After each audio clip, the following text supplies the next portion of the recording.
nerds, this is Nicole Dessain. Welcome to Talent Tales, the show where I interview leaders who have brought design thinking to their talent and HR practices. In today's episode, we have a special guest on the show. I'm joined by Halima McWilliams, who is the People Operations and Culture Leader at Corgan. Welcome, Halima. Thank you so much for having me. I've been looking forward to this call. Yeah, me too. Yeah. All right, Halima, what's your story? Oh, I could go on and on, but I shall not. My story is, I would say I am a sum total of a girl well-traveled who is also, I'll say, a family reunion aficionado. Collectively, my family has celebrated over 90 years of family reunions. And so because of that, family tradition and legacy is something that is very important to me. But even in the midst of that, part of my story is making sure that even as you feel connected to your family, sometimes, that people also feel the same level of connection and belonging and opportunity in their workplaces. So I think that my personal and professional life definitely blend hand in hand. I love that. That's a nice connection and kind of talking about, bringing the whole self, right? Yes. And making that connection. Because, yes, we have those family members who you do ask, are we related? And then you have those family members that you just can't wait to see. So, yes, that exists in our workplace, even just the same. Some of your work partners, you turn your head and say interesting, and then other ones you're just excited to work with. So, and everything in between. So that's how it works. Love it. Love it. So what's your creative superpower? So my creative superpower, I believe, hopefully you can see my drawing. This represents, if you can see those words, my superpower is a strategic creative. And what I mean by that is, see the X's and O's and all that good stuff. I believe that I have the ability to see things down the line, as well as know how to connect the dots and connect the X's and O's, so to speak. And then the creative part comes in, which we'll talk about in a moment around design thinking, is can we not do it the same old way? I get bored very easily. So I always like to, try to reimagine and reapproach things in a way that is, like you said, fun, energizing, and also just attracts more people to what you're trying to do. I love that. That's so creative and connected and multifaceted. Yes. I see things in color, so I'll say that much. I usually see things in color, which I'll say my husband always says, Halima, everything is not gray. He's a very black and white person, so we work well together. My color and his black and white definitely make the rainbow, for sure. That's true. I think my husband and I, we're similar, but I think I'm more the black and white. So I have to ponder that one a little bit more. Being German, I think that it comes sort of a little bit with that. I'm a little bit more structured. He's a little bit more free will all over the place. Yeah, exactly. Okay. Cool. So let's dive into design thinking. Tell us a little bit more about how you discovered it.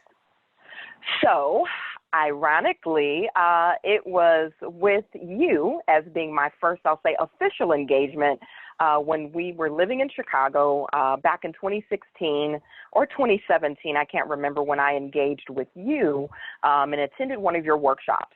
But prior to attending the workshop, I had started to hear more about this design thinking, human-centered design, and all of that, which I will say fundamentally, at least in the organizations that I've been a part of, and in the roles that I've been a part of or led teams and things like that, having the human at the center was always our focus. So to hear this terminology of human-centered design start to trend, so to speak, I was curious as to, well, why now? And what does it mean? And then how do we use it in the workplace? And so my curiosity light bulb went off to just kind of learn more and tell me more. So, experiencing some of your workshops and some of your talent tales and watching, and then just starting to learn about other organizations, IDEO and Stanford, and all of that really drew me into understanding, appreciating, and then wanting to dive into design thinking as a practice for HR professionals. I think it really helps HR to reimagine how we approach solutioning and problem solving for our employees. Was there anything specific where you thought, man, this is really something we could use more in HR? Yes, I do. I think for me, it was usually the journey mapping is a part for me that I really like, and the storyboarding. And the reason I think that drew me in is because I'm usually a visual person, and I'm very tactical as well. But leading up to, I'll say, diving into HR somewhat had been doing that already. We might have been calling it different things, be it it's under the change management umbrella, it's under organizational design, but I think we had never taken it the step further to kind of add the creative lens to it and really help to see things through in sequence, but also we did not allow for the failures and the rapid trying to happen, because usually in HR, I'll say classic HR, you're heavily baked in this initiative that sometimes you don't even have an opportunity to look up. So with design thinking, it sets the tone early on that failing and failing fast is okay. It gives you permission. Yeah, and you mentioned a number of workshops, so I want to give a shout out because you also attended the HR versus Virus Hackathon that we had in April, and your team came up. Do you want to talk really quickly about what your team designed? Yes, that HR Hackathon was amazing, as well as very high energy required. It was 72 hours of working with folks all across the globe to really find solutions, quick solutions for returning back to the office. And so our team created a return back or safe to work app. And we actually used wireframing, which I had never done, and really drew out what that app would do and the functionality behind it, and actually had a UX designer join in and give us some of her feedback and inputs. And so that was really important and really just amplified for me my continued commitment to design thinking and really making sure that it is continuously embedded in how we do HR. Very cool. Just a quick reminder for everybody, please put your questions in the chat. We'll get to them at the end. All right, so tell us a little bit about how are you or have you used design thinking in the HR field at Corgan? Sure. So I'll say one of the biggest things that we did starting last September, the team consists of it's 10 of us. We have half on the recruiting side and half on the HR operations and culture side. And so we had a 2.5-day offsite meeting, and we do this throughout the firm where we, kind of get together and brain dump and just spend time together prioritizing the work ahead, but also celebrating the work that we've accomplished. And so during this time, I was able to partner with a gentleman out of Fort Worth who he has a kind of a consultancy around design thinking. And we went through a session to reimagine our onboarding process. And so our onboarding, I knew, when I joined the firm in May of 2018, along with members on my team, as well as feedback that we had been getting from those who were new hires and then even those within the firm, that we had work to do. And we had some opportunities to really bring forth a process and an experience, which was very important, that when people came, they knew and felt that we were expecting them. There's been many organizations that I've worked for or just heard from other, peers and friends who, have started a new job, and within day 21 or day 30, they're already contemplating the decision that they made, or they felt unseen, or they felt unwelcomed, or they felt like they made a bad decision. And so our approach was to get the team in a mindset and start to strengthen and introduce a new muscle in regards to design thinking. And so we went through a series of exercises and fun, and we used Legos and did a lot of different things.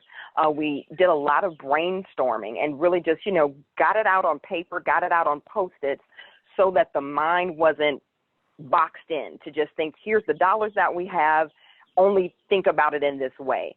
I really wanted to introduce the team to design thinking so that as we went back to the office after the offsite was over, we now had this new kind of tool in our toolbox that really allows us to challenge ourselves to say, in the classic question of how might we?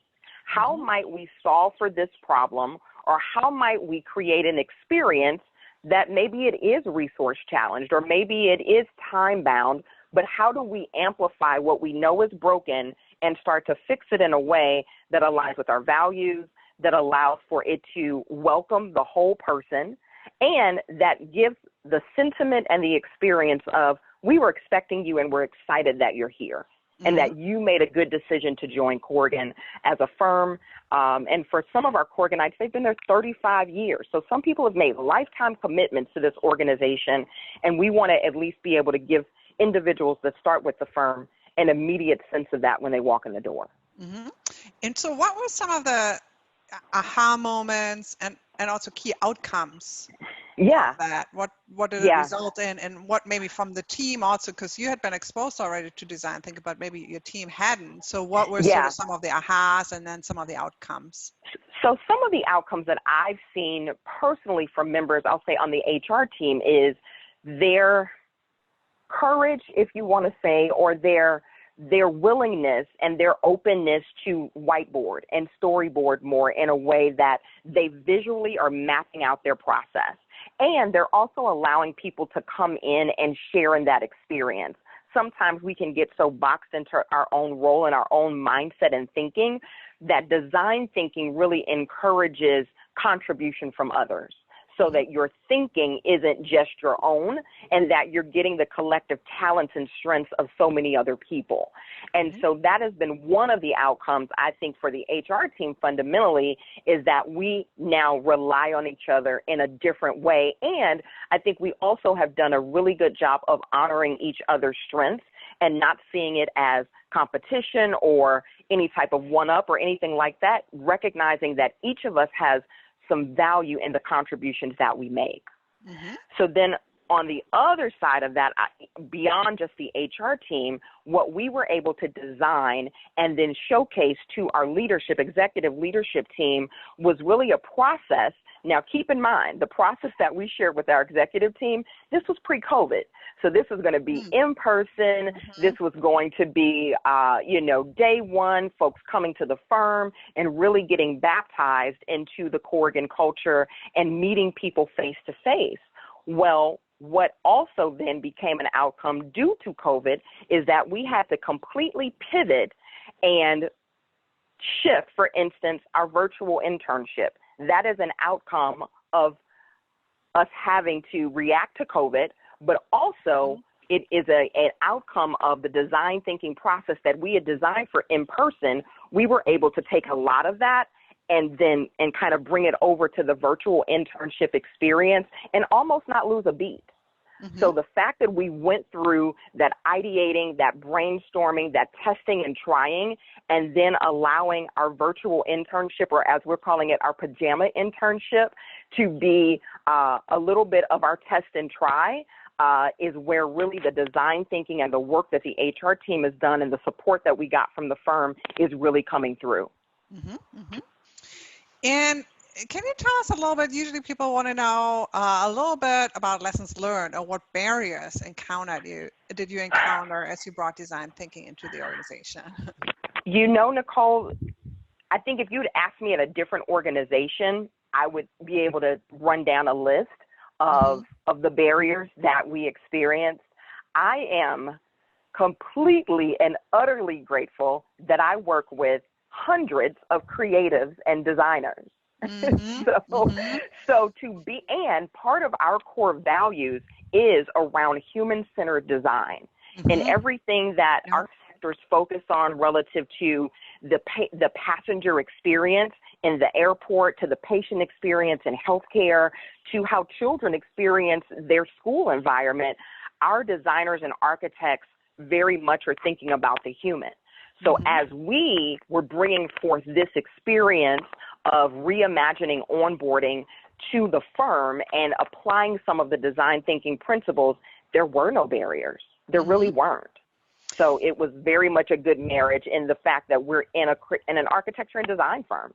Yeah, and that's interesting, and I've seen that before in Okay. clients who use that as a method in their business, or parts of the business uses it already. It's then a Right. really easy transition. They might not have Yeah. thought about using it in the HR talent space, right? Right. But it's Right. usually an easy transition to think about it because they know it works, Yes. right? Yes. So Yes. versus having to sell what design Yeah. thinking is and what it might do, and then sell how it might work in HR. So yeah, that's Yeah. lucky.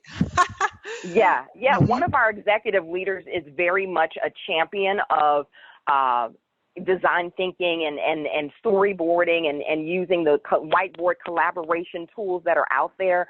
And she was the executive champion for our onboarding reimagined. So I think having her recognize and understand the value of how we got here and the methodology and the processes that we use, I think it just made it even that much more valued. And so we were super appreciative to be able to utilize design thinking, but to not have to deal with the resistance that comes sometimes when you're just introducing something new, period. We didn't have that. So I'm super grateful for that. Great. Yeah. And just folks, we're going to jump to your questions in a little bit, so please put them in the chat. Any questions you have for Halima. But before we do that, I have a few more of my own. What's your favorite design thinking resource or hack? I talked about it a little bit, but I'll give you two.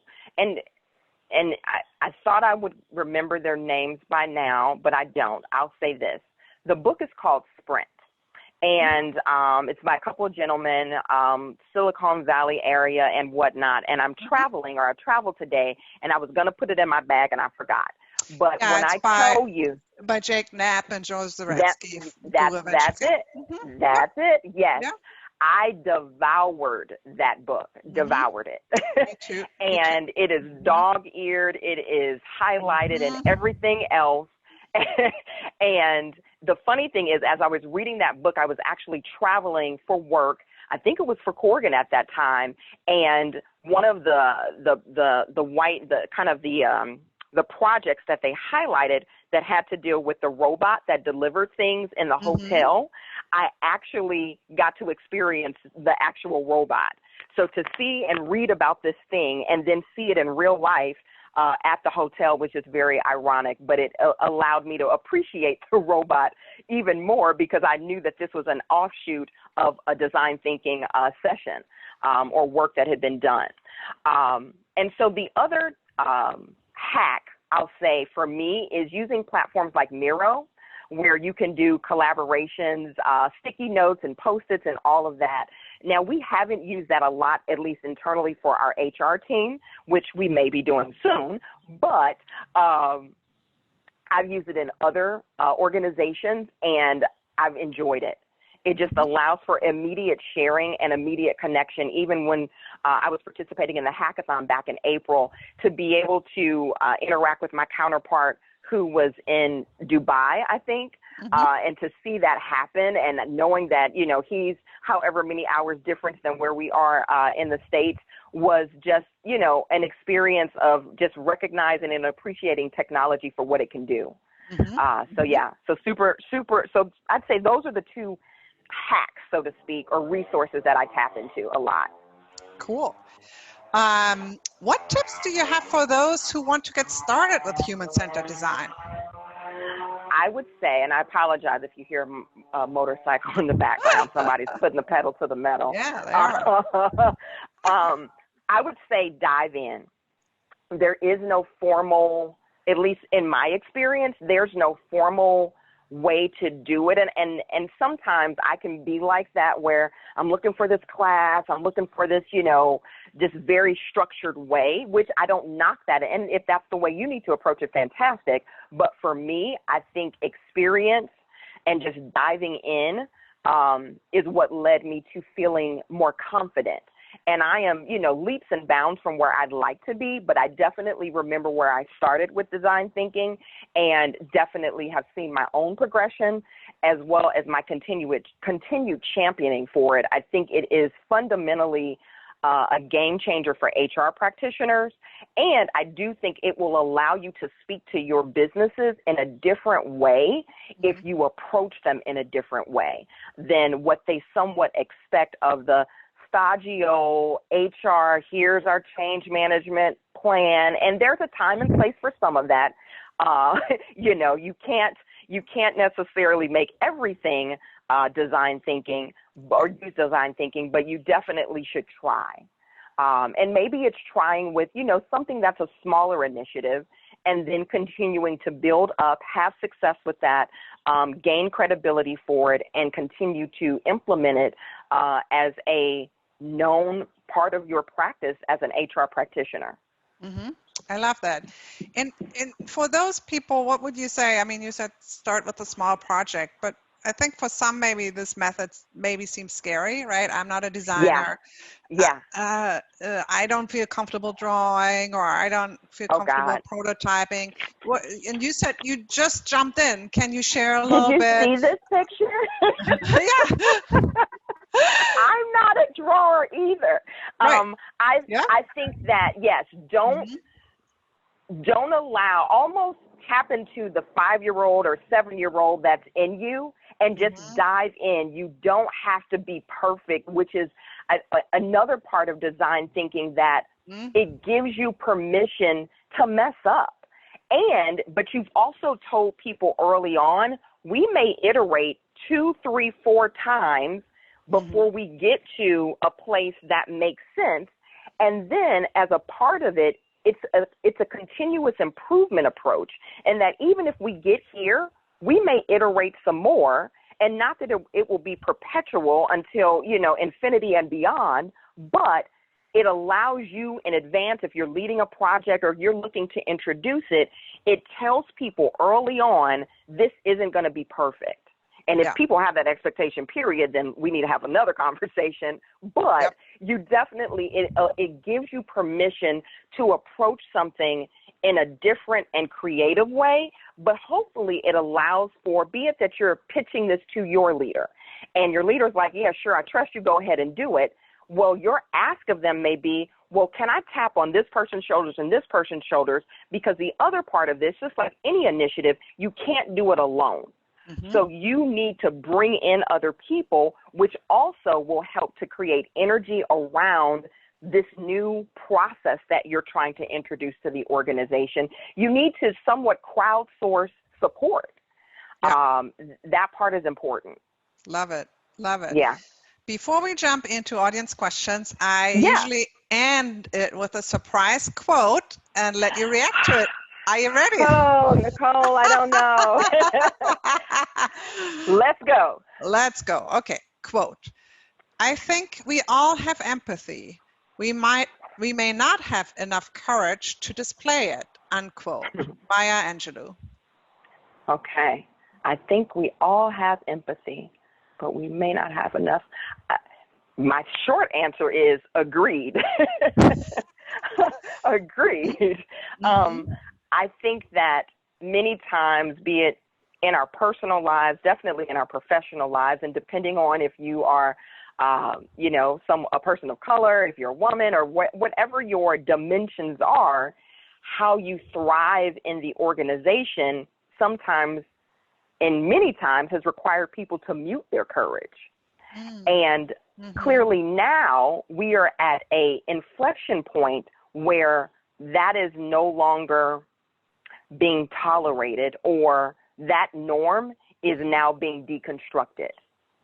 And so courage and fear can coexist at the same time. There are many things that I do, even in this work, in my diversity, equity, and inclusion hat.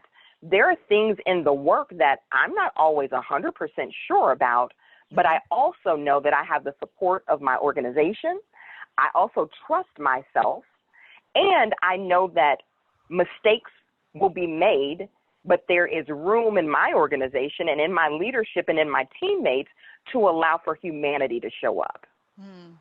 And so that is important. So even as we think about, I talked about the onboarding reimagined and, that being, I'll say, the introductory approach relative to design thinking for the HR team.